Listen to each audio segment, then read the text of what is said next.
함께 공부할 4강 신앙 고백으로 요약된 하나님의 체험과 부활 체험. 사실 이 4강은요 원고 내용상으로는 어디로 이어지게 되냐면 2강 있죠. 하나님 체험, 그리스도의 이스라엘 종교와 기독교의 기원, 여기하고 이제 연관되어졌는데 이거를 이렇게 연결해서 쓰게 되면 똑같은 얘기를 한 주간 계속 하는 것 같아서 중간에 그 구약에 대한 얘기를 집어넣고 여기 연결하게 되어졌습니다. 이제 이 강의는 두 부분으로 나눠져 있습니다. 전반부는 부활에 대한 것에 대해서 성경에 나타난 것을 주로 논쟁하고 그 다음에 이 부활에서 생기는 여러 가지 신학적인 주제들이요. 이거 성경에서 얘기할 수 없는 거. 예를 들면 우리가 죽은 다음에는 그 몸이 어떻게 부활하느냐, 부활체에 대한 거, 혹은 부활해가지고는 곧바로 하나님 나라에 가느냐, 아니면은 참 중간기가 있느냐 없느냐 그런 거. 그 다음에 부활하고 그 스토익 철학자 혹은 플라톤이 얘기하는 영혼 불멸하고는 불멸사상하고는 어떤 것이 있느냐 이런 거. 이런 것들은 사실은 신학적인 주제예요.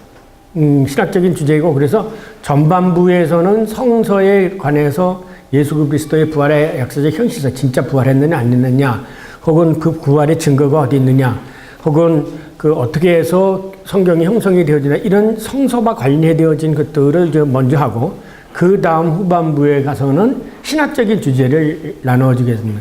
요즘에 이제 유튜브에 보면은 여러분 앤톰 라이트라는 사람 있죠.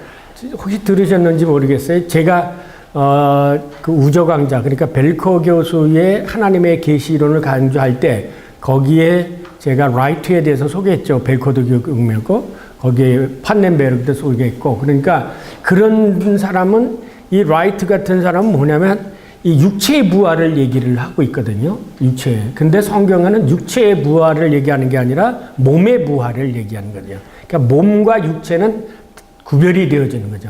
네.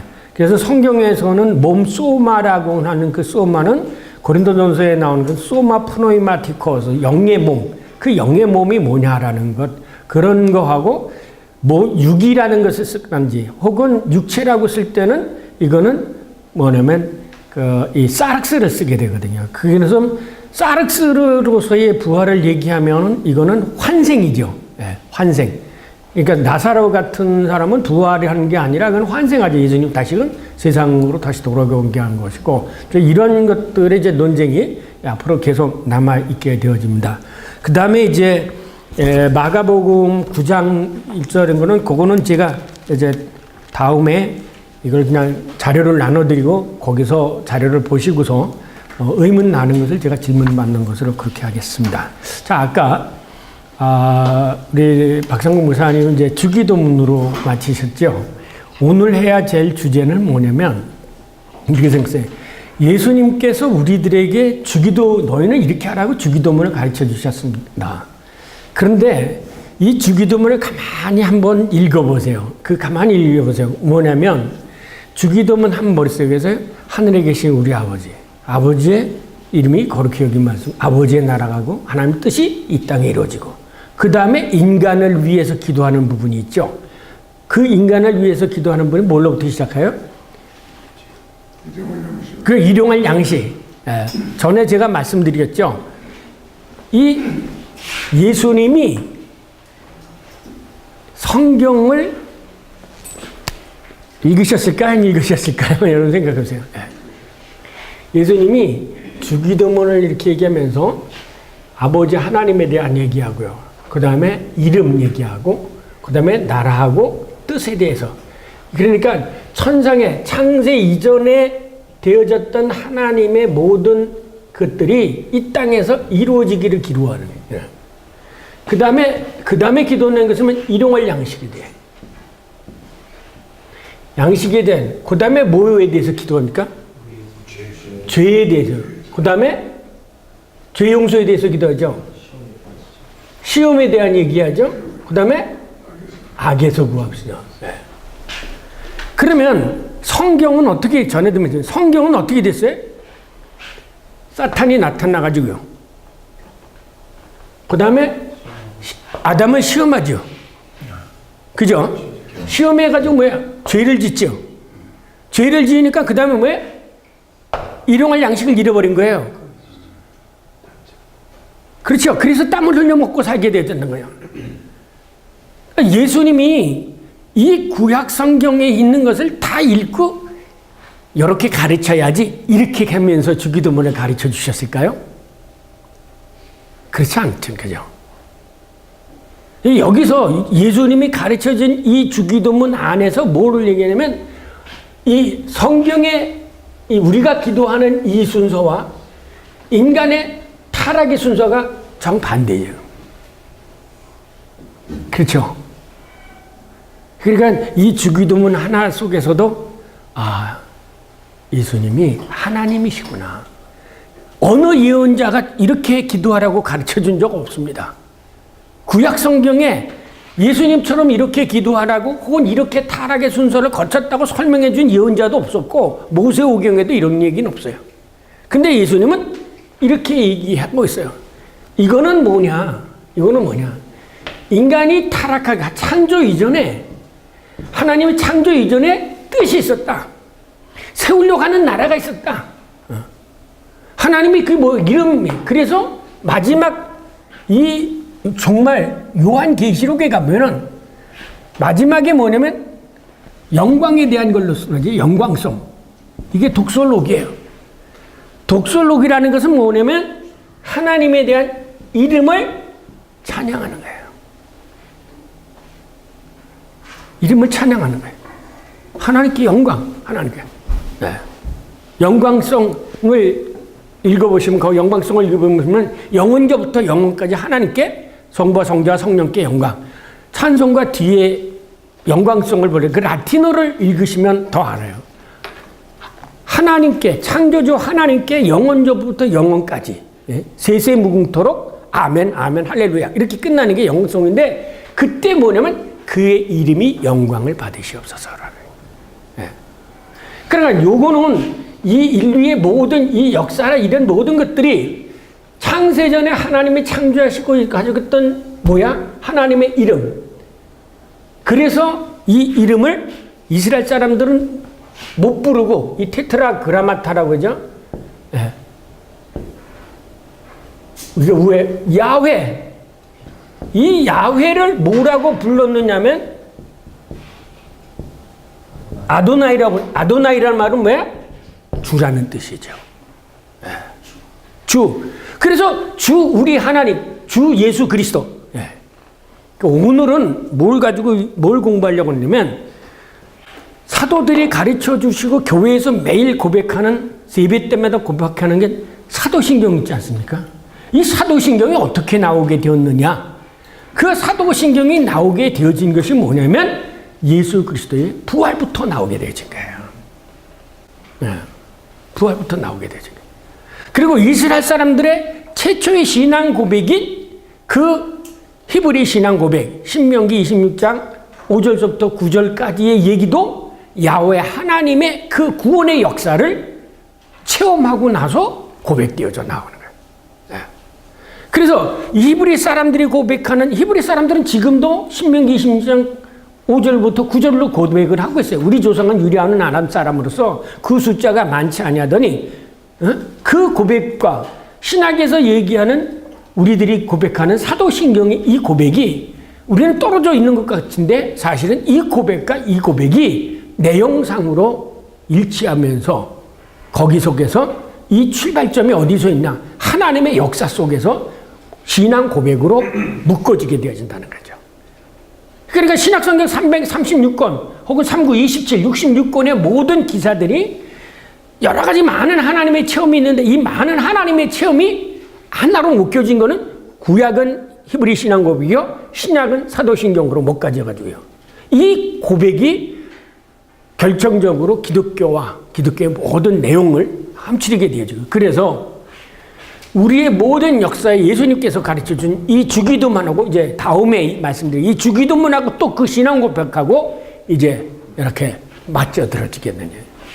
신학은 이렇게 성경을 읽고 신학을 공부하게 되지만요, 이 그냥 어떤 지식이 아니라 성경 안에 있는 이 신비까지는 참 그냥 이렇게 읽어서는 못 알아듣는, 그리고 와 닿지도 않는 그런 것들이 이 바닥에 이렇게 얽혀져 있는 것입니다. 오늘은 이 신앙 고백, 그래서 제 제목을 신앙고백으로 영역된 체험과 부활이에요. 그러면 이제 여기서 얘기했습니다. 이게 거꾸로 된 것처럼, 이게 시간적으로는 악이 있어가지고 그 다음에 시험에 걸려, 그 다음에 죄를 짓고, 그 다음에 일용할 양식을 잃어버리지만 하나님이 거꾸로 이러잖아요. 이렇게 거꾸로 기도하잖아요. 일용할 양식을 이렇게 주잖아요. 그런 것처럼 성경도 뭐냐면 하나님의 체험 속에서 거꾸로 두는, 그러니까 부활신앙에서 신약 복음서를 이해하고, 그 다음에 출애굽의 사건 속에서 구약을 이해하는, 거꾸로 생각해요. 종말에서부터 거꾸로 이해하는 거죠. 그런데 우리들의 사고는 헬라적인 사고를 가지고 있으면 크로놀로기스는 항상 과거, 현재, 미래이기 때문에 이렇게 항상 이해를 하고 있어요. 저는 늘 자신은 인식의 순서와 경험의 순서는 반대다. 이걸 아셔야 돼요. 인식의 순서와 경험의 순서는 반대다. 자, 그런 전제를 가지시고, 자, 읽으면서, 자, 신앙 고백에 근거한 성경 증언. 성경은 고백책입니다. 쉽게 얘기하면 자기들 여러 사람, 여기 박상국 목사님, 김기진 배 목사님, 각자가 다 여러 다양하게, 시대적으로 다 다양한 상황 속에서 각자가 경험한 것을, 고백한 것을 묶어놓은 것이 성경이에요. 그러니까 어쩌면 이 성경은 고백의 증언이라고 하는 겁니다. 고백의 증언이에요. 이게 소설 쓰려고 누가 그런 게 아니라 각자가 살아계신 하나님을 경험하고 그 살아계신 하나님을 나는 이런 하나님이다 라고 고백한 것을 기록한 것이 바로 성경이라는 거예요. 아까 누가복음 5장 1절서부터 8절까지 읽으셨죠. 예수님이 고기 잡으라 그래가지고 가서 고기 잡고 나왔는데 왜 베드로가 베란간에 맨 끝에 가서 예수님한테 나는 죄인이로서 나를 떠나소서 이렇게 말하잖아요. 베드로가 나는 죄인이라고 나는 당신 날 떠나소서, 이것은 뭐예요? 자기의 죄를 예수님한테 고백한 거예요. 그 고백은 뭐냐? 어떻게 해서 그 고백이 이루어졌느냐? 왜 어떻게 해서 내가 죄라는 걸 인식하게 되어졌느냐? 그거는 예수님이 바다에 가서 그물을 던지라, 깊은 데 가서 그물을 던지라, 가서 그물을 던지고 와서 그런 사건을 통해서 깨달아진 게 뭐냐면 내가 죄인이라는 거예요. 그러니까 이 사건하고는 내가 고백은 다른 거죠. 그러니까 앞에서 오늘 읽으면 저기 이 페이지에 1페이지 보면 로마 백부장이 예수님이 죽어가는 것을 보고 뭐라고 고백합니까? 이는 정령 의인이었다라는 거예요. 이 백부장은 예수님이 잡히어서부터 심판을 받고 해서 십자가에 달리고 해서 마지막 죽는 것까지 다 봤던 사람이에요. 근데 왜 이 백부장은 그 처참하게 죽어가고, 유대계 전통에 의하면 십자가에 달린 사람은 저주받은 자라는데 이 저주받아 죽은 것 같이 또 죽을 때는 엘리엘리라 마사박다니 그 처참하게 죽어가는 그 예수님을 보고 어떻게 백부장은 이 사람은 의인이었다 이렇게 고백할 수 있게 됐느냐는 거죠. 생각해 보세요. 여러분이 앞으로 성경을 이제 설교하시려고 성경을 읽을 때 이 교인들에게 이 질문을 던지세요. 왜 이렇게 됐습니까? 라고 자꾸 그냥 읽고 나서 그걸 외우는 식으로만 지금까지 선교사들에게 외우는 것만 배우지만 그게 아니라 왜 그렇게 했을까? 그러면 교인들도 생각을 할 거 아니에요. 아니 이 백부장은 거기 유대 전통에는 저주받은 자예요. 나무에 달린 자는 구약성서 정도에는 나무에 달린 자는 저주받은 자예요. 그리고 십자가의 형은 이스라엘 형 중에서 가장 악독한 형이에요. 그 악독한 형 거기 속에서 하하 웃고 죽은 것도 아니고 하나님 아니면 어찌하여 나를 버시나가 크게 외치면서 처참하게 죽어가는 그 예수님을 보고 어떻게 백부장은 이 사람은 의인이었다 이렇게 말할 수 있겠느냐 이거죠. 당신 같으면 하겠느냐가 물어보십시오. 이러한 것을 풀어줘야지 이 성경의 말씀을 풀어줘야 돼요. 이것은 성령의 능력이 아니면 이걸 못 풀어줘요. 그 다음에 이러한 백부장의 고백 속에서 뭐가 뒷받침되어져 있느냐. 그냥 보고 감상적으로 예수는 참 의로운 것 같아, 의인이다, 이런 게 아니죠. 이 백부장은 예수님이 잡혀서 재판을 받고 그다음에 채찍을 맞고 십자가에 달리고 하는 모습을 처음부터 끝까지 쫙 지켜본 사람이에요. 이 예수님이 그 고난당하는 그 모습을 통해서 이 예수의 고난 속에는 다른 사람들과 여기 옆에 강도들과 다른 그 모습을 이 백부장은 발견한 거예요. 그게 바로 우리가 지금 사순절기에 그게 바로 오늘 가서부터 예수님이 이제 잡히셔가지고요. 그 재판장을 받는 그 재판, 예수 재판사 있잖아요. 그걸 한번 딱 읽어보세요. 다른 사람이 보더라도 이거는 보통 사람하고는 다르다. 그래서 이사야서나 그런 데는 털 깎는 양같이 아무도 말도 안 하고 갔다. 이렇게 기록되어져 있는 거예요. 예수의 모습을 보니까 이거는 다른 사람들하고 내가 무슨 죄를 져서 하고 덤벼드는 그런 분이 아니라 이 모습을 딱 보니까 백부장은 구약을 읽었는지 안 읽었는지 모르지만 어쨌든 세상 사람들하고는 다른 그 모습을 예수 그리스도 안에서 발견하게 되어진 거예요. 그 처음에서 느낀 거죠. 네. 자, 이와 같은 것을 보면 똑같은 하나의 현상들을 발견하는데 루스드라 지방에 있을 때 여러분이 잘 아는 대로 그 지방에 가가지고 그 뱀에 걸린 물니까 안 죽었죠. 그러니까 사람들이 사울을 보고 신으로 이렇게 모시려고 했다. 제가 왜 이 말씀을 드리냐면 성경에 있는 기록되어져 있는 모든 증언들은 그냥 픽션이 아니라는 거죠. 픽션이 아니라 그것은 아까도 얘기했지만 각 개인이 각 사람들이 여러 상황 속에서 경험한 것을 집대성해 놓은 것이라는 거죠. 이게 성경이다. 그러면 성경의 이 많은 속에서 뭘 찾아내느냐? 하나님이 어떻게 역사를 하셨느냐? 이 사람에게 어떻게 역사하시고 저 사람에게 어떻게 역사하시고 그 역사를 알면은 오늘날 우리들이 살고 있는 교회의 평신도들이 경험하고 있는 그 역사 속에 하나님이 어떻게 역사하신다는 것을 선포할 수가 있다는 거죠. 그래서 자, 이와 같이 거기 두 번째 단락에서 이와 같이 모든 성경의 증언은 여러 방식으로 자신들이 경험하고 체험한 야훼 하나님 그리고 예수 그리스도를 성령의 도움으로 깨달은 것에 대한 고백적인 증언이다. 때로는 그 증언이 성령에 의한 인식이 아닌 경우 루스드와 사람처럼 고백처럼 잘못될 수도 있지만 과장될 수 있지만 성령의 증언들은 사실무근한 꾸며낸 얘기가 아니다. 픽션이 아니다. 성경의 증언은 여러 구체적인 사람, 많은 구체적인 사람들이 살아계신 야훼 하나님 그리고 예수 그리스도의 만남을 통하여 경험하고 성령을 통하여 인식한 것을 기술한 사건의 역사. 그래서 지난번에 있잖아요. 히스토리하고 괴식시대가 다르다. 괴식시대는 사건이라는 거죠. 이 괴식시대라는 말은 괴세인에서 왔다고 했죠. 괴세인이라는 말은 사건이 발생하다. 사건이 일어나다. 그런 뜻이에요. 히스는 요 약자죠. 히스 스토리. 알겠어요? 그래서 히스토리가 된 거예요. 이야기예요, 이야기. 우리는 성경을 이야기로 읽어서는 안 됩니다. 성경을 사건으로 해요. 누구의 사건? 하나님의 사건. 하나님의 사건. 그 사건을 경험한 사람들이 고백한 거예요. 네. 하나님이 내게 이런 일이 있다. 그래서 여러분이 이제 이 개념을 가지고 시편을 읽어보세요. 시편은 자기가 이렇게 고통 속에서 하나님께 기도했더니 하나님이 나에게 이런 인을 베풀어 주셨다라고 하고 하나님께 찬양 드리는 것으로 되어져 있어요. 그래서 시편의 70% 이상이 뭐냐면 탄원시예요. 탄원시라는 것은 내가 이런 고통과 어려운 가운데 있습니다. 나를 위해서 나를 하나님 내게서 얼굴을 돌리지 마옵소서. 죽은 자가 어떻게 시골에 가면 당신에게 무슨 영광이 되겠습니까? 하고 고통 가운데 부르짖는 소리가 앞에 나와요. 그리고 났더니 그 하나님이 그 기도를 들어주셔서 내가 하나님께 영광을 돌리는 그 얘기로 시편의 150편의 70% 이상이 다 탄원시예요. 탄원시예요.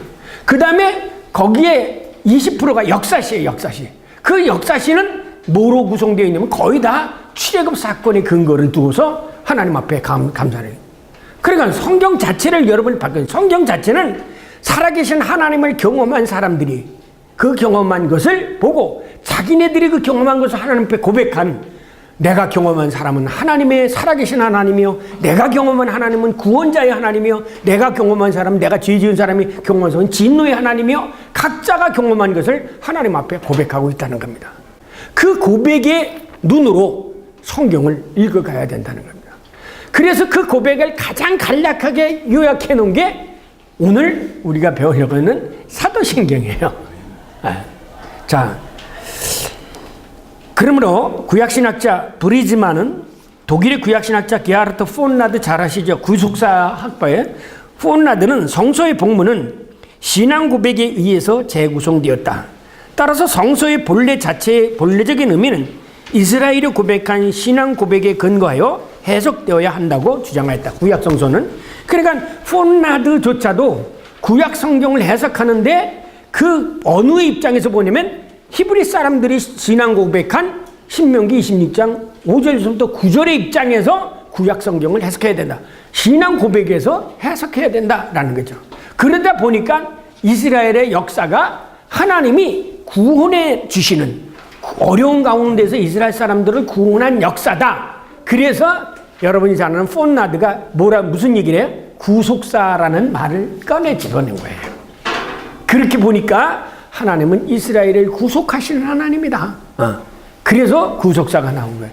그냥 무슨 이념적으로 나온 게 아니라 부르짖을 때. 그래서 여러분이 아는 환난 날에 나를 부르라, 내게 부르짖자, 그러면 기하고 널널게 놀라. 이게 모두가 다 구원의 역사를 경험한 사람들이 하나님에게 고백하는 양식이 바로 그렇게 형성이 되어졌다는 겁니다.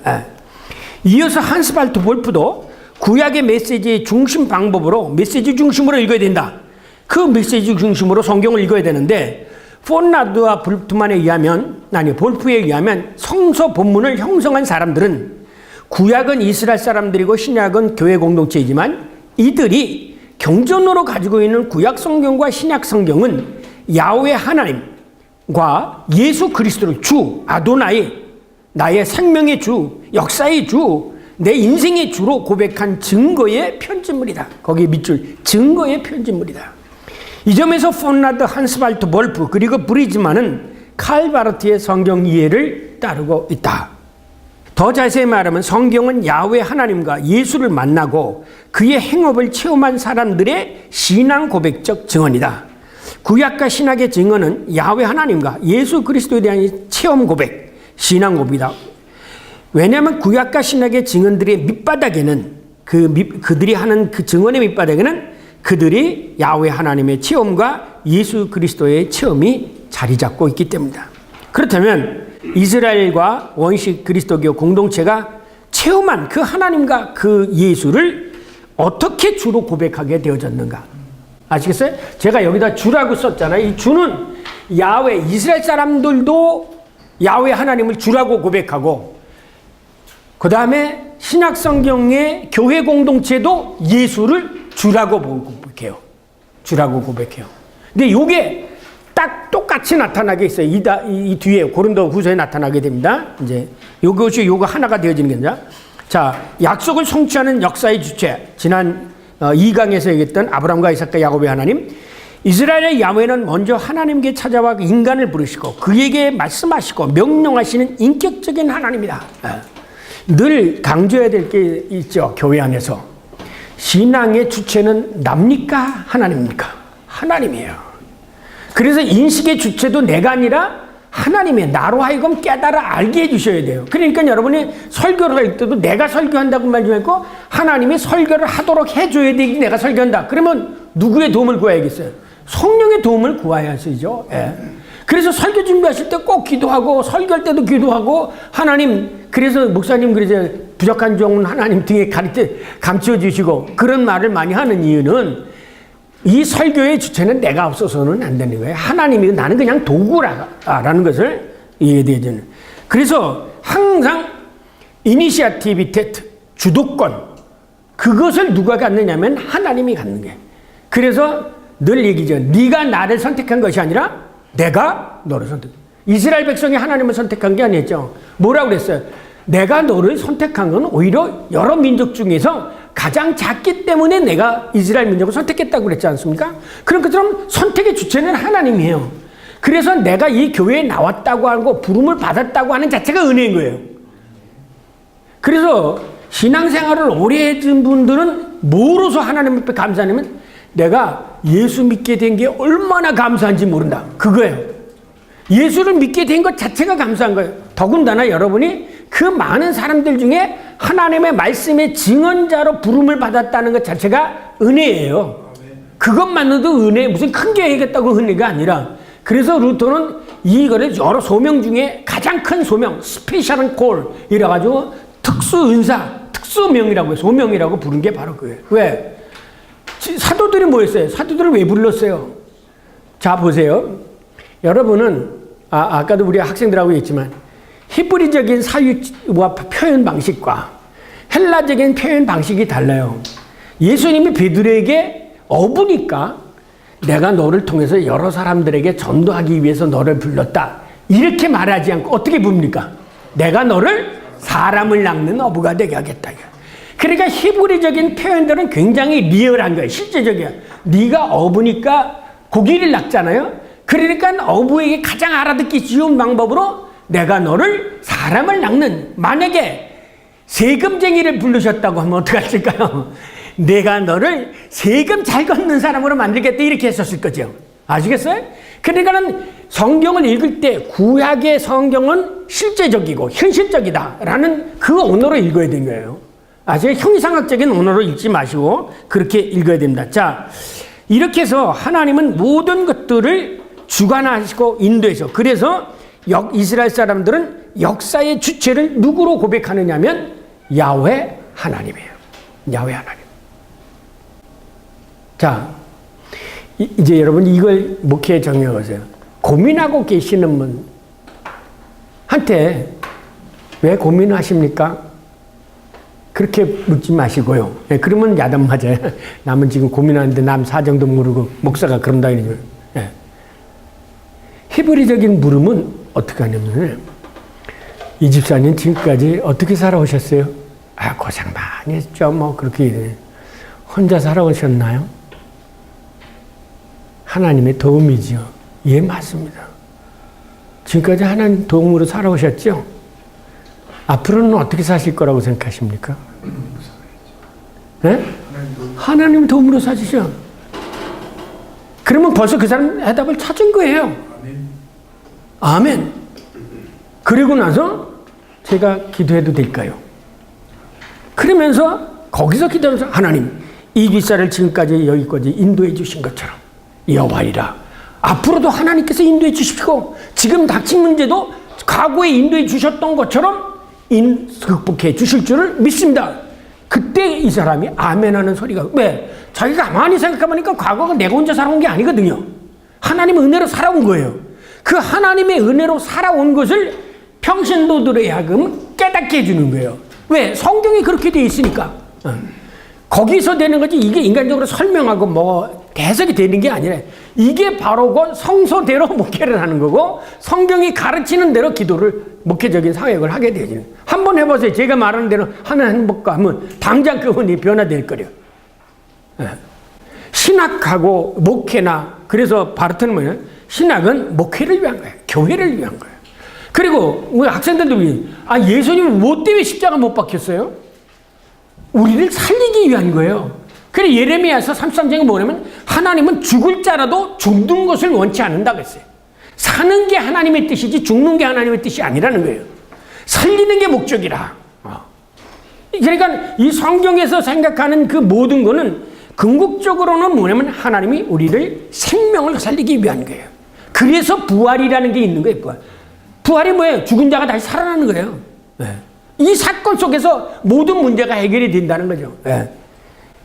자, 그 다음에 여기서 우리는 모세가 먼저 하나님이 아닌, 그 모세가 믿던 하나님이 다름 아닌 아브라함의 하나님인 거예요.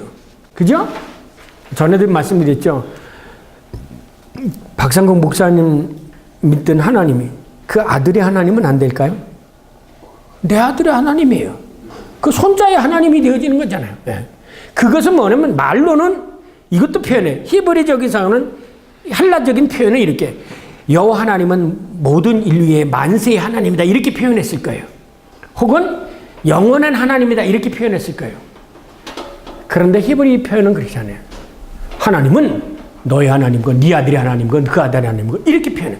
보다 구체적으로 리얼하게 표현하죠.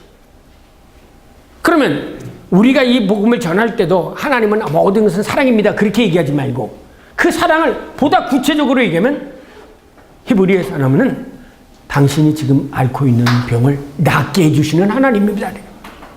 아시겠어요? 언어와 히브리적인 사유의 언어와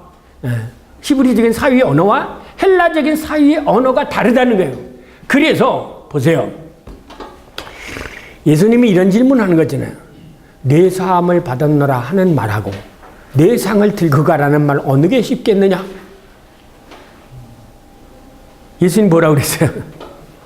내 상을 들고 가라. 이게 쉽다는. 그러나 인자가 땅에서 죄 사하는 권세도 있는 줄 알게 하기 위해서 내 죄 사함을 받았노라 그랬어요. 예수님은 실질적으로 일어나 걸으라 그랬잖아요. 안진뱅이한테 베드로와 요한이 뭐래? 일어나 걸으라. 당신이 이렇게 하면 낫습니다. 그렇게 표현하는 게 아니에요. 일어나 걸어라. 실질적으로. 그러니까 성경의 언어는 이만큼 리얼하다는 거예요. 이 히브리적인 상황으로 성경을 읽게 되면 언어의 방향이 달라지는 거예요. 아브라함과 이삭과 야곱의 하나님이라는 것은 창세 하나님, 지금 하나님, 앞으로도 계시고 미래도 계신 하나님. 이거를 헬라적으로 표현하려니까 어떻게 표현했어요? 요한계시록에는 어떻게 표현했어요? 알파와 오메가라 이렇게 표현을 한 거지요. 히브리 사람들은 너 하나님, 네 하나님, 네 하나님, 네 하나님인데 이거를 헬라 사람들은 알파는 처음이고 이거는 그러니까 이게 끝까지 다 있다 그래서 알파 오메가 하나님이라 이렇게 표현을 한 거예요. 이해가 이제 가시겠습니까? 그러니까 이스라엘 사람들의 신앙이나 이 기독교의 신앙은 리얼한 거다. 현실적인 거다. 이 현실적인 것 속에서 체험하고 그 체험한 것에서 깨달은 것을 고백해서 그것을 여기 놓은 것이 성경이다. 그러니까 여러분은 성경에서 뭘 찾아야 더듬어 올라가서 하나님의 체험을 하나님의 이들이 어떤 하나님을 경험하고 이들이 경험한 하나님이 어떤 건가 그거를 찾아야 된다는 거죠. 그 체험의 안자체품 출발점이 바로 예수 그리스도의 부활이라는 거예요. 부활이라는 거예요. 자, 여러분은 늘 항상 우리 속에 십자가와 부활이라고 그러죠. 십자가와 부활. 그런데 십자가의 의미를 깨달은 게 먼저입니까? 부활을 경험한 게 먼저입니까? 그래서요. 부활을 경험하고 나니까 십자가에 못 박히신 것을 알게 된 거예요. 아니 십자가는 분명히 저주받은 자가 죽는 거예요. 그렇죠? 근데 저주받을 자가 죽는데 살아났단 말이야. 그러면 이분은 죄가 있습니까? 없습니까? 없지요. 근데 왜 죽었어? 이거는 예수의 죄 때문에 죽은 게 아니라 대속의 죽음이구나. 그래서 예수님이 내가 많은 사람들을 위해서 넘겨주고 제3일 만에 부활해라 라는 말씀을 그때서야 깨달아게 된 거예요. 무슨 의미인지 아시죠? 부활의 빛에서 십자가를 보니까 이게 구속이요. 부활의 빛에서 예수 그리스도의 부활을 보니까 이분은 죄가 없는 분이요. 부활에서 보셔보니까 하나님께서 우리들에게 올리는 거는 살리려고 하는구나. 이거를 깨달은 거죠. 십자가를 보고서 부활을 깨달은 거 아니에요. 아시겠어요? 항상 이 거꾸로 돌아가서 자기가 깨달은 거예요. 그래서 부활을 경험하고 나니까 또 미래가 뭐야? 나도 영원히 살겠다. 희망이 생기는 거죠. 이게 성경이 얘기해 주는 거예요. 오늘 얘기하려고는 여기서 이것만 아셔도 됩니다. 부활에서 보니까 과거를 내려보니까 그게 그 의미가 뭐였다는 걸 알게 되어지고 부활의 빛에서 미래를 보니까 내가 죽어도 살리라. 나는 죽지 않을 것이라는 희망이 생긴 거예요. 그래서 몰트만의 희망의 신앙이 예수 그리스도의 부활에서 찾았어요. 희망의 신학이라는 책 맨 앞에 머릿말에 나타납니다. 아시겠어요? 그거 하나 가지고 한때 2차 대전 끝나고 나서 세계가 어둡고 힘들 때 희망의 신학이라는 것을 가지고 세계를 갖다가 다 희망으로 바꿔놓았던 게 이게 몰트만의 희망의 신학이에요. 예수 그리스도의 십자가의 부활에서 과거를 보고 오는 거하고 예수 그리스도 십자가에서 미래를 봤을 때는 미래는 희망이 생기게 되는 거. 과거 속에서 예수가 어떻구나, 내가 과거 잘못했구나, 이런 모든 것들이 다시금 드러나게 되어진 거예요. 그러고서 나서 그렇게 깨달아 나보니까 예수는 이런 분이었구나 라는 것을 알게 됐죠. 그게 고백이죠. 다음 넘어가기로 하겠습니다. 자, 제가 쭉 읽겠습니다. 그래서 구약에서는 신명기 26장 9절에 이 사건을 통해서 자기네들이 이렇게 하셔야 돼요. 우리는 성경 속에서는 기록된 것이 이제 뭐냐면 모세 오경 속에 아브라함에게 약속을 했다. 예? 그리고 나서 뭐 이렇게 해가지고 출애굽을 해서 여기 가나안에 왔다. 여기지만 그게 아니에요. 생각을 해보세요. 이 가나안 땅을 지네들이 여기에 줬는지 어떻게 알아? 와 보니까 이것이 하나님의 약속된 땅이라는 것을 알게 되어진 거죠. 왜? 자기네들을 가나안 땅에 오기 전에 여기 홍해가 있었고 여기 홍해가 있잖아요. 홍해 나타났을 때 하나님이 뭐라고 그랬어요? 내가 너희들을 끄집어내서 가나안 땅에 가겠다고 헷속속과 아브리 족속과 이브리 족속과 그렇게 했어요. 근데 예수님께서 여기에 가서 가나안 땅에 가서 복음을 전파하니까 스불론 땅과 납달리니까 어두 땅에 햇빛을 보았다 그렇게 얘기하잖아요. 그러고 보니까 이들도 그렇고 이 가나안 땅에 와 살고 보니까 모세에게 나타나서 하신 말씀을 생각하고 그때 모세에게 뭐라고 그랬어요? 아브라함과 하나님의 야곱 그러니까 아브라함과 이삭과 야곱의 약속한 그거를 다시금 회상해낸 거예요. 아시겠어요? 그러니까 이 출애굽의 경험을 통해서 과거를 읽어도 그 다음에 예수의 부활을 통해서 소급에 올라간 거죠. 아까 얘기했지만 부활을 하고 나니까 십자가를 이해하게 되어진 거예요. 십자가를 얘기하니까 예수님의 공생애를 이해하게 되어진 거예요. 예수의 공생애를 알게 되니까 예수님의 인카네이션을 알게 되어진 거예요. 예수님의 인카네이션을 왜 왔느냐? 만세전부터 계신 분이라는 걸 알게 되어진 거예요. 그러다 보니까 예수의 부활 속에서 하나님의 나라의 희망을 보게 되어지고, 그죠? 영혼 죽어도 다시 살리라는 영생에 대한 희망이 예수 그리스도의 부활에서 생기게 되어진 거예요. 그러니까 여러분은 성경을 읽을 때 그 기술을 읽을 때 여러분이 해석할 때는 여기서부터 이렇게 거꾸로 읽어야 돼. 거꾸로 읽어가야 돼. 네. 자,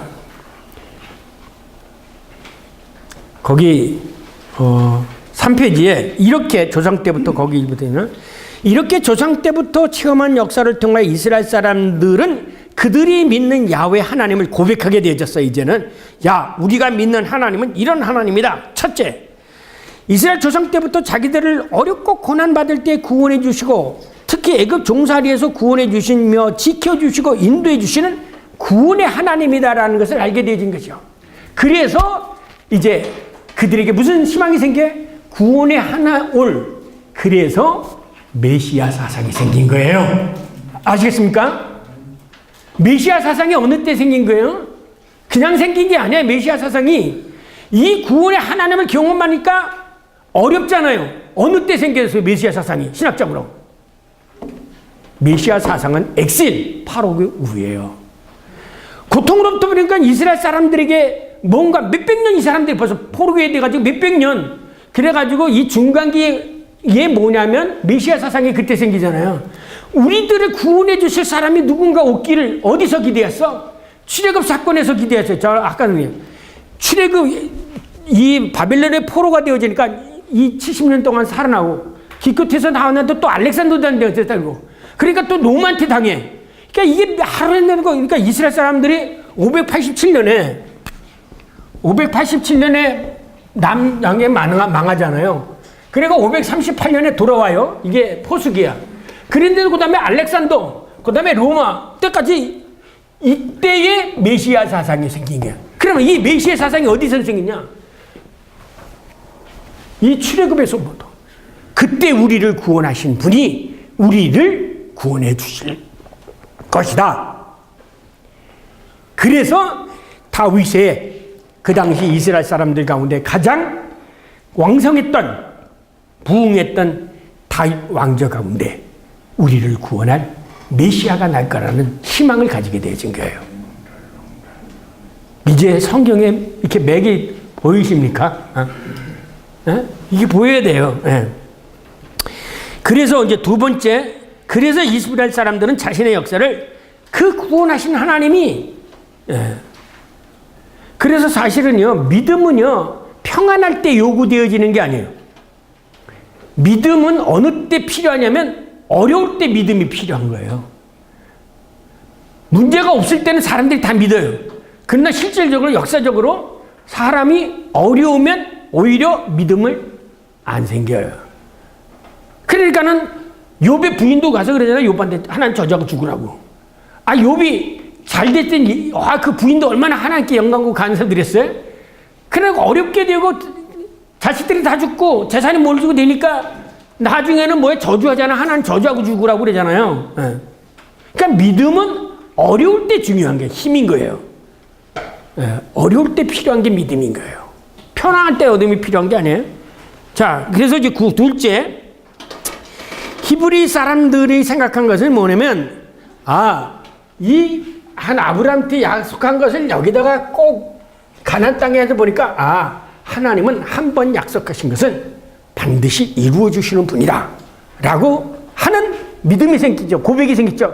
그래서 내가 지금 어렵지만 앞으로 하나님이 꾸준히 세상 끝날까지 나와 함께 할 것이라는 희망이 이렇게 생긴 거예요.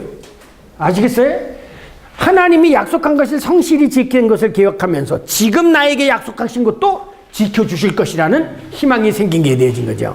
그래서 메시아 대망이 여기서부터 생긴 거고, 출애굽에서부터 메시아 대망이 생기고, 메시아 대망 속에서 그래서 엠마오로 가는 제자들이 우리는 그가 이스라엘을 구원할 자로 알았노라 이러잖아요. 그래서 지금까지도 이스라엘 사람들은 그 정치적인 메시아를 기다리고 있잖아요. 그러나 실질적으로 예수의 메시아는 뭐냐? 메시아성은 온 인류를 메시아야. 온 인류의 메시아라는 거. 이게 차이가 있는 거예요. 그 다음에 세 번째, 히브리 사람들이 경험한 것은 이게 중요해요. 아브라함, 이삭, 야곱의 하나님을 살아있는 자라고 예수님이 바꿔서 이해를 해주셨죠. 이거 헬라적 표현이 아니라 히브리적인 표현이에요. 너, 네 아버지, 그 다음에 네 아들, 그 다음에 네 손자, 이 하나님이다. 그게 바로 곧 영원히 살아계셔서 우리와 함께하는 하나님이란 뜻이에요. 아시겠어요? 역사적으로 그런 것이 아니라. 그래서 여러분 이런 것이 성경에 있다면 아버지가 신포도주를 먹었대서 아들이 이가 시지 않느냐 뭐 이런 얘기 나오죠. 그게 왜 그런 줄 아세요? 그 말이 무슨 뜻이에요, 여러분? 이거를 읽고 해석을 해야 돼요. 이걸 읽고 해석해요. 이게 이해면 그 말이 무슨 뜻인지를 알겠죠. 그런데 그게 바뀌잖아요. 나중에 말해가지고 아버지가 신포도주를 먹어도 아들이 이빨이 시지 않다 이렇게 바뀌잖아요. 이게 뭐냐? 희망으로 바뀐 거예요. 과거로 봤을 때는 아버지가 먹은 게 이렇게 됐는데 그 다음에는 이 메시아 희망이 미래를 하다가 보니까 하나님의 신실하심 속에서 아버지가 잘못했더라도 너는 안 그런다라고 희망을 메시지를 전하게 되어진 거예요. 그래서 그 얘기를 읽을 때는 이게 아브라함, 이삭과 야곱의 하나님의 그거와 연관시켜서 이게 과거 중심적인 것은 미래 중심적으로 바뀌었구나 이렇게 생각을 하게 되어지는 거죠. 성경이죠.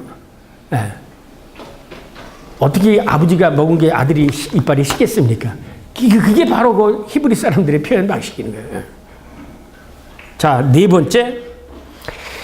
넷째로 히브리인들이 경험한 하나님은 항상 먼저 나타나서 먼저 말씀을 걸고 약속을 지켜주시며 그 약속하신 것을 신실하게 지켜주시는 생명의 주체, 역사의 주체다.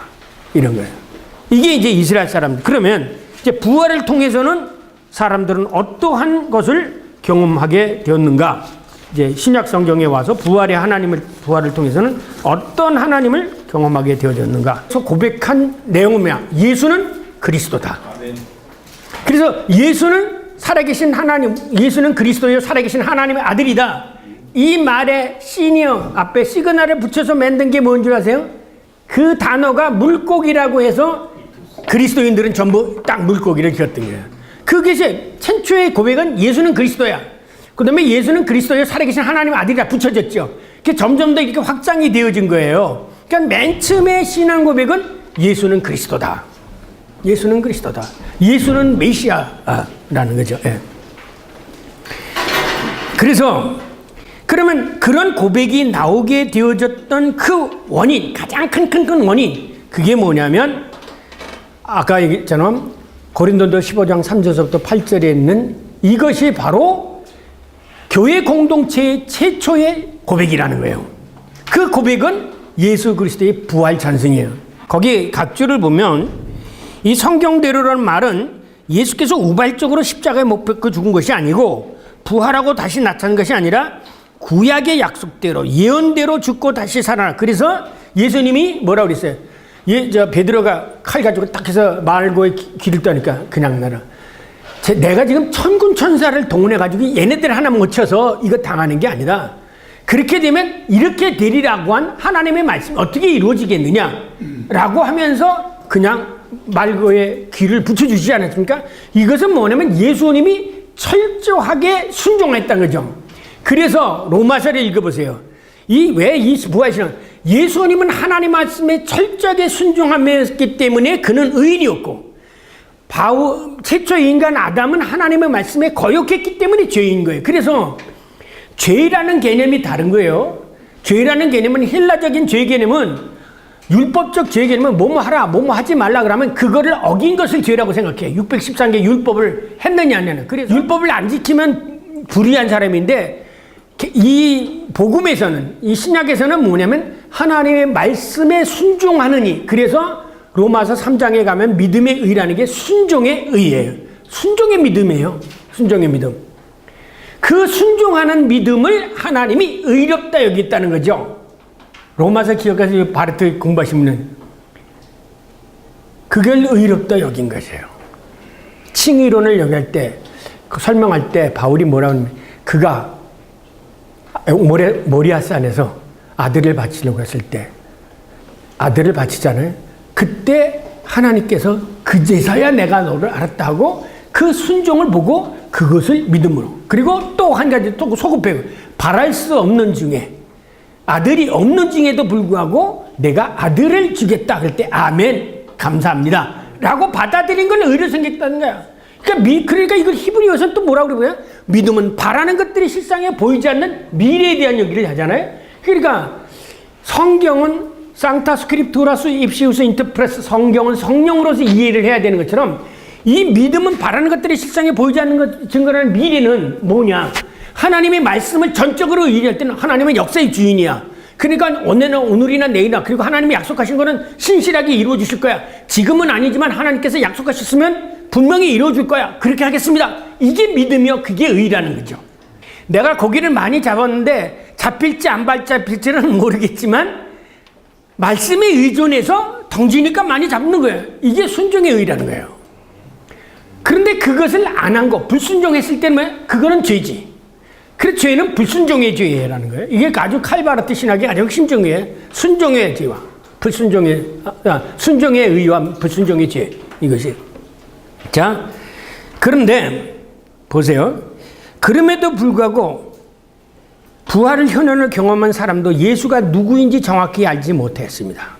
그들이 예수가 누구인지 바로 인식하게 된 것은 오순절 이후예요. 자, 제가 요즘에 저희 교회에서 사순절을 맞았다고 신약 성경 통독을 합니다. 그런데 제 집에서 저희 사람하고 사도행전을 쫙 읽었어요. 사도행전을 읽으니까 베드로 설교 있잖아요. 설교 읽어보세요. 설교의 핵심이 뭐예요? 베드로의 설교. 부활이에요. 그 다음에 스데반의 설교의 핵심이 뭐예요? 부활이에요. 그 다음에 바울의 핵심의 설교가 뭐예요? 부활이에요. 그리고 바울이 잡혔잖아요. 잡혀서 로마로 가는 과정 속에서 계속해서 증언하는 게 뭐냐면 부활이에요. 그러니까 오늘 가서 제가 그래서 학생들에게 성경을 몇 개 버려야 돼요. 몇 개 버리냐면요. 오늘부터요. 여러분이 이쪽 성경이면 더욱 좋고 이 신약 성경 가운데 부활에 대한 기사를 증언하는 부분을 거기만 줄쳐보세요. 다른 거는 보지 말고 그것만 쫙 줄쳐보세요. 오늘 가서 학생들, 전도사님들 사도행전에서 부활에 강한 증언인가만, 죽은 예수님이 이 부활에만, 하나님이 예수를 살리셨다, 그것도 부활에 관한 얘기예요. 그러니까 예수가 죽었다가 살아나는 이야기만 사도행전에 줄쳐보세요. 아시겠어요? 자, 이게 왜 그러냐면 아까도 제가 말씀드렸지만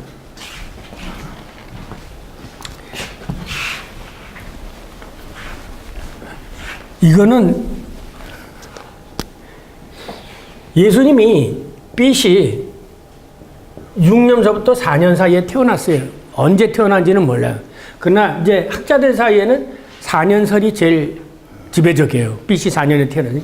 그냥 30년 사셨어요. 그러니까 이게 33세라는 거죠. 그 다음에 33세에 뭐가 경험하면 이게 바로 곧 사울이 다메섹 도성에서 부활한 그리스도를 만난 거예요. 그럼 로마서가 54년 내지 55년에 기록되어졌어요. 네? 그리고 요 앞에 데살로니가 전서, 뭐 고린도 전서, 로마서가 맨 마지막 유언 마지막 쓴 거 아니에요? 그런데 성경은 어떻게 되어 있느냐? 마태, 마가, 누가, 요한, 사도행전 이렇게 와 있잖아요. 그러니까 우리들 머릿속에는 사도행전이 이 다음에 있는 것처럼 생각해요. 사도행전은 어느 때에 속하냐면 바로 여기 바울의 요 시기에 생긴 거예요. 그러면 마태, 마가가 빨리 가장 먼저 줄었던 마가는 70년경에 이거는요. 그 다음에 마태는 누가는 이게 마태 이건 80년 혹은 누가는 90년, 요한은 일찍 잡아요 100년에. 그러면 이 뒤에 나타나는 게 복음서들이에요. 아시겠어요? 그러면 실질적으로 생생하게 이 부활하신 그리스도를 경험했던 시기는 요 시기 아니에요. 요 시기에 대한 기록은 어디 있어요? 사도행전에 있어요. 아시겠어요? 그러니까 이 사도행전을 읽고 이거를 읽어야. 그래서 아까도 제가 학생들한테 얘기했지만 부활의 빛에서 예수 그리스도의 십자가를 이해한 거예요. 십자가와 부활이 아니라 부활을 경험하고서 예수 그리스도의 십자가를 이해하고 십자가를 이해하고 예수의 공생애를 얘기하면서 예수가 하신 말씀을 기억하게 되어지고 그러면서 예수님이 왜 세례를 받았느냐고까지 올라가고 그리고 그래서 나중에 뭐 성령 잉태까지 왜 이거 성령을 하셨으니까 그래서 이게 인식의 확장이 이렇게 점점 더 많아진 것이지 가장 기본적인 출발점은 예수 그리스도의 부활이라는 거예요. 자, 이 점에서 생각하게 된다면 자 보세요. 이거를 깨닫게 해준 사람이 누구예요? 여기 언제부터 깨달았어요? 예수님이 그 오순절 성령에 의해서 깨달아진 거예요. 그래서 보세요. 그래서 예수님이 살아계실 때 베드로가 주는 그리스도여 살아계신 하나님의 아들입니다 라고 고백하니까 예수님이 뭐라고 했어요? 그건 네가 한 것이 아니라 성령이 가르쳐요. 제자들도 오순절 마가의 다락방에 성령 받고 나니까 예수님이 하신 말씀과 예수님이 누구냐고 하는 것을 그제서야 인식하게 되어진 거예요. 아시겠어요? 그러니까 이 경험, 인식, 고백 이렇게 나간다는 거죠. 네. 자, 그래서 거기에 이 2장 3절부터 31절 그건 읽겠습니다. 그 예수가 하나님께서 정하신 뜻에 따라 미리 아신 대로 내어준 바 되었거늘 너희가 법 없는 자들의 손을 빌려 못 박아 죽였으나 미리 본 고로 그리스도의 부활을 미리 본 거니까 다윗을 미리 본 거로 그리스도를 부활하되 말하되 그가 음부의 버림이 되지 않고 그의 육신이 썩임을 당하지 아니하리라 하더라. 이 예수를 하나님이 살리신지라 우리가 그 일의 증인이로다. 하나님이 오른손으로 예수를 높이심에 그가 약속하신 성령을 아버지께 받아서 너희가 보고 지금 일어나는 거 그죠? 안진뱅이가 걷고 병자가 낫는 이런 일들이 바로 그 성령에 의해서 예수를 부활시킨 그 성령에 의해서 지금 일어나는 거야. 이 사람들이 지금 뭐 미쳐가지고 떠들고 그러는 게 아니야. 이게 다 그렇게 일어난 거야. 이렇게 베드로가 설명을 할 수 있었던 거예요. 자, 아시죠? 베드로는 헬라어 모르는 사람이에요. 그렇기 때문에 누구 데리고 다녔어요? 마가를 데리고 다녔던 사람. 근데 이 베드로가 언제 구약을 읽었어? 그런데 하나님께서 그 말씀을 베드로에게 설교할 수 있도록 성령으로 가르쳐 주신 거예요. 그래서 다윗이 이미 예수 그리스도의 부활을 증언했다는 걸 알게 된 거예요. 놀랍지 않습니까? 그러니까 이거를 가만히 그냥 쑥쭉 읽히는 거 가지고 가만히 책을 읽으면 제가 그래서 학생들한테 성경은 학이 물 먹듯이 읽어야 된다. 제가 그럽니다. 학이 물 먹듯이 어떻게냐면 물 그러니까 책 읽고 하늘 쳐다보면서 기도하면서 이게 무슨 말씀인가 묵상하고 이렇게 읽어야지 쫙 무슨 해서 되어지는 게 아니라 이 읽어보니까 참 묘하다. 그러니까 거기 그 말을 듣던 사람들이 뭐라고 그랬어요? 베드로를 보고. 야, 저런 지혜가 어디서, 우리가 저런 아는데, 그죠? 우리가 저런 아는데 저런 지혜가 어디 있느냐? 그게 바로 그 성령. 왜? 성령은 지혜형이잖아요. 지혜형이잖아요. 사도 바울에게 그 지혜를 주신 거예요. 지혜를 주신 거예요. 하나님이요, 성령으로 함께 하시면 여러분이 말씀을 준비하고 해서 설교한테 섰을 때 설교한 것보다 더 귀한 말씀들을 생각나게 하고 해서 말이 길어져야 설교가 하나님이 주신 말씀을 그래서 설교 원고하고 다른 얘기를 하게 되어지는 그런 형사가 있습니다. 자, 이렇듯 사도 베드로가 예수 그리스도의 죽음과 부활 그리고 현현을 증언하게 된 것은 바로 성령의 도움이었다. 왜냐하면 예수는 이미 보혜사, 이것도 그냥 일어난 게 아니죠. 이미 예수님께서 약속하신 거예요. 뭐라고 했어요? 내 이름으로 보내실 성령 그가 너희에게 모든 것을 가르치고 내가 너희에게 말한 모든 것을 생각나게 하리라는 약속에 따라서 베드로가 그 말씀을 예수님이 하신 거 성경 말씀을 기억하고 선포하기 시작을 하게 되는 거죠. 이상 살펴본 것 같이 사도 베드로를 비롯하여 원시 그리스도 공동체는 성령의 도움으로 예수의 부활 현현을 증언할 뿐만 아니라 예수가 누구인지를 인식하게 되었다. 그 결과 그들은 예수를 주요 쿠리오스 크리스토스로 고백하게 된다. 쿠리오스.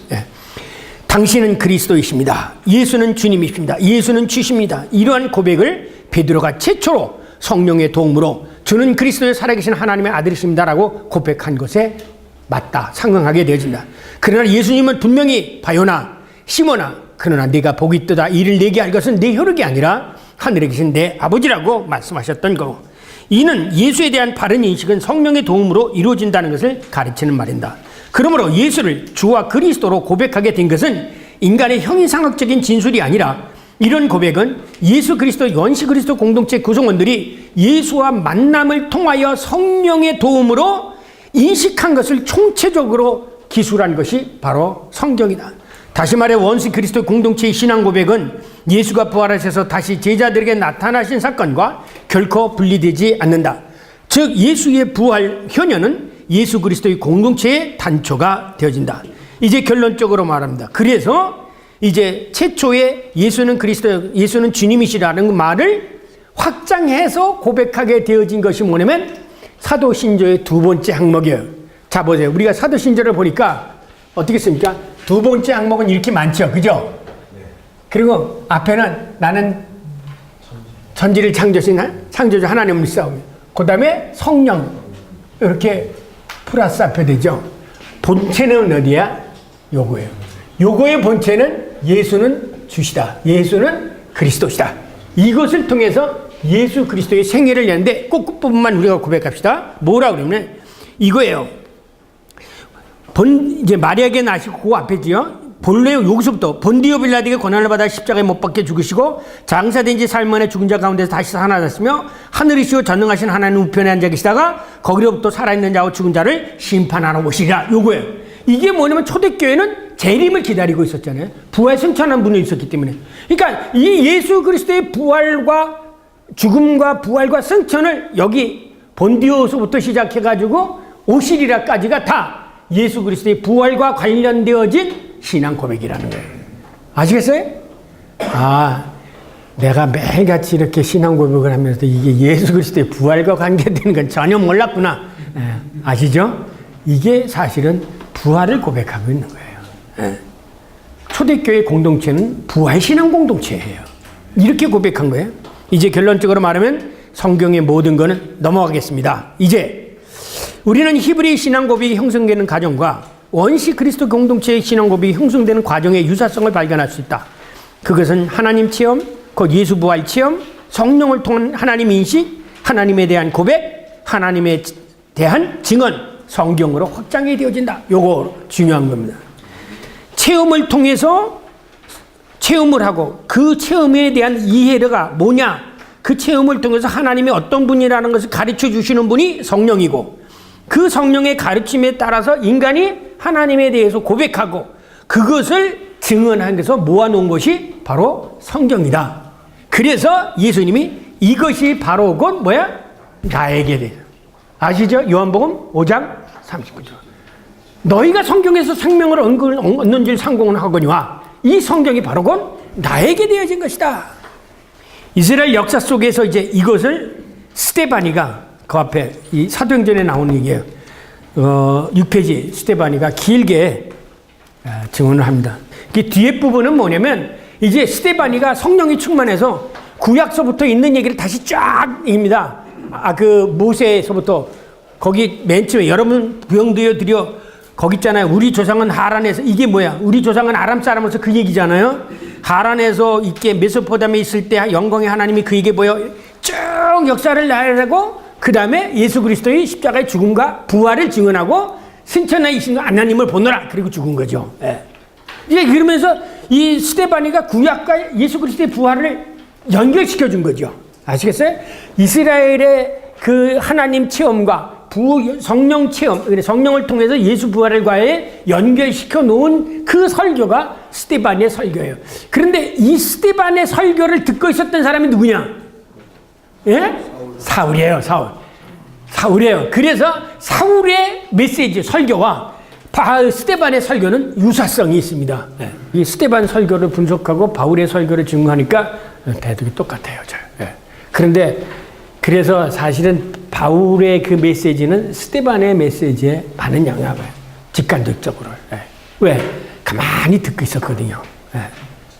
그러면서 나중에 이걸 어디서 고백한 줄 아십니까? 아그리빠 왕에 가서 바울이 사실은 내가 이랬다.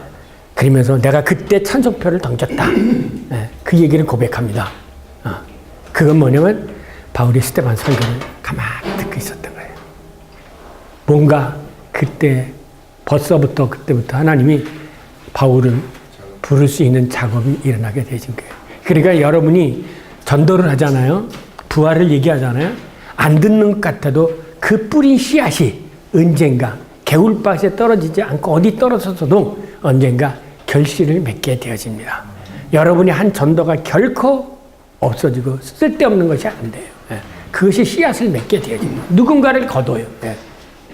그래서 히브리 잠언에 이런 얘기가 있죠. 바닷가에 음식을 던져주면 언젠가는 그것을 거둘 때가 있다라는 말이에요. 그런 것처럼 여러분이 전한 이 복음이 그 당시 그 사람이 안 들었다 할지라도 나중에는 누군가를 통해서 그 복음이 전달이 되어지게 되어지는 거예요. 그래서 이 부분은 그거를 증언한 거죠. 이상 살펴본 것을 요약하면 다음과 같다. 이렇게 거기 아래 부분. 구약에 살아계신 야훼 하나님에 대한 경험을 그리고 신약은 부활하신 예수 그리스도에 대한 경험을 집대성한 신앙 고백적 증언물이다. 히브리인들이 하나님의 구원 역사를 경험한 것을 고백한 것이 히브리인들의 신앙 고백인 것처럼 예수 그리스도의 부활을 경험함으로써 예수를 그리스도로 곧 인간을 위하여 십자가에 죽으시고 부활하시고 승천하시고 재림할 것으로 고백하신 그 원시 기독교 공동체의 교우들의 신앙 고백이 바로 곧 사도신경이다. 아시겠어요? 야훼 하나님이 자기가 약속하신 것을 성실히 성취한 역사의 주체인 것처럼 그래서 야훼 하나님은 모세에게 자신을 아브라함과 이삭과 야곱의 하나님이라고 말한 것처럼 이를 말하면 야훼 하나님께서 계약의 하나님 것처럼 예수님께서 당신께서 말씀하신 대로 성령을 보내주시겠다 하는 것을 성실히 시행해 주신 것도 본 예수 그리스도 안에서 발견되어지는 똑같은 유형론이다. 그 다음에 세 번째, 아버지 아들의 약속대로 성령 하나님은 아버지와 아들의 영혼. 이제 이게 동방교회에서 아버지가 아들을 통해서 들었건 어쨌든 이 영은 아버지 영이며 동시에 아들의 영입니다. 오늘도 아버지 아들 하나님은 아들 하나님은 주로 고백되고 있다. 자, 근데 아까 그것을 어디서 얘기하면 요 앞에 고린도전서 8장 6절 까맣게 쓴 거 있죠? 7페이지 위에 까맣게 나타난 부분 찾으셨어요? 7페이지 중간쯤. 네. 자, 보세요. 이와 상응하게 사도 바울도 우리에게는 한 분 하나님 곧 아버지가 계시니 만물이 그에서 났고 우리도 그를 위하여 있고 또 똑같죠. 한 주 예수 그리스도가 그리시니 만물이 그로 말미암고 우리도 그로 말미암아. 그죠? 이 주어만 딱 바꿔 쓰고 똑같게 쓰잖아요. 이게 뭐냐면 벌써 이 사도 바울에게서는 아버지가 곧 아들이고 하나님이 그 창조주 하나님이 곧 예수 그리스도라는 그런 거예요. 그래서 요것 때문에 요게 여기에 붙어지게 된 거예요. 아시겠어요? 그냥 붙여놓은 게 아니라 사도 바울이 창조주 하나님이 한 분 우리 주가 계시고 한 분 아버지가 계신데 또 한 분 주가 계시고 한 분 예수 그리스도가 되니까 똑같은 거 아니냐. 그래서 요것을 나눠 놓으면서 여기다가 아래로 붙여버린 거예요. 그래서 삼위일체가 되어지면서 우리가 가지고 있는 이 사도신경 전체가 형성된 거예요. 먼저는 요거가 형성이 되어진 건데. 아시겠어요? 요거가 붙여지게 된 근거가 고린도전서 8장 6절 이하다.